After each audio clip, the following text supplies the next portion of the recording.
Like if you found the video valuable. Harold Finch had fixed locks for nearly 40 years. After retiring, he spent his quiet days in the sleepy village of Redmere tinkering with old padlocks and sipping tea on his porch. Life was predictable, and Harold liked it that way.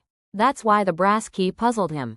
It arrived on a Monday morning, lying innocently inside his rusted mailbox.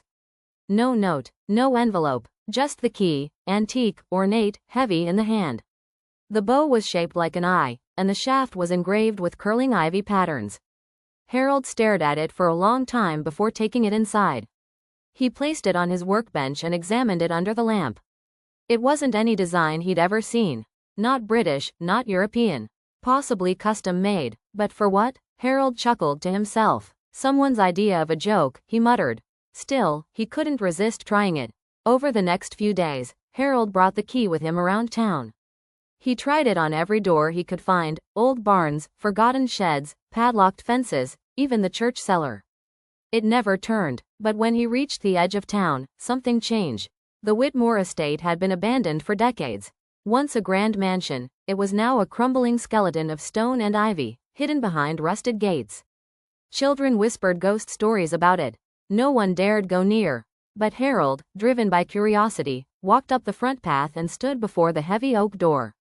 He hesitated, then inserted the brass key. Click. The lock turned smoothly. The door creaked open. Inside, the air was stale and cold. Dust blanketed every surface. Moonlight filtered through cracks in the boarded-up windows, casting long, skeletal shadows on the floor. "Hello?" Harold called, feeling foolish. Silence. He stepped inside. The floorboards groaned under his weight. Portraits lined the hallway, their painted eyes following him. One depicted a man in a long black coat, holding the same brass key in his hand. Harold's pulse quickened. He moved deeper into the mansion, the door quietly closing behind him.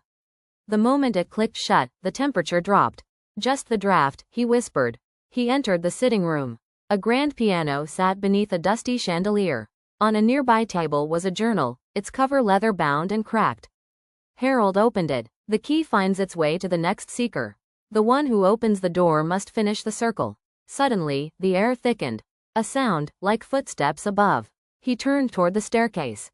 "Who's there?" No answer. Harold climbed slowly, the key clutched tight in his fist. On the second floor, the hall was darker. A door at the far end stood ajar. He approached it, heart thudding. Inside was a room with mirrors, dozens of them, lining every wall.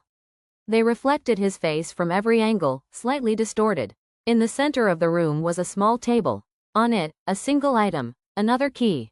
Identical to the first. He reached for it. The mirrors flickered. In every reflection, his image stood still, but one smiled. Harold staggered back, the smile growing wider in that one reflection. His breath caught. The mirror cracked. Then the others followed. From the shards, a figure emerged, tall, shadowed, its face a twisted version of his own.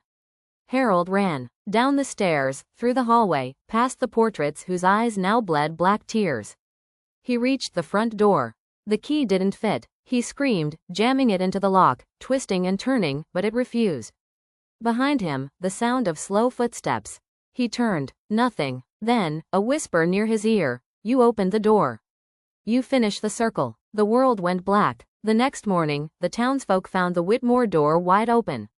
Inside, nothing stirred, except a single key on the floor. And a new portrait on the wall. A man in a cardigan, with kind eyes. Holding a brass key.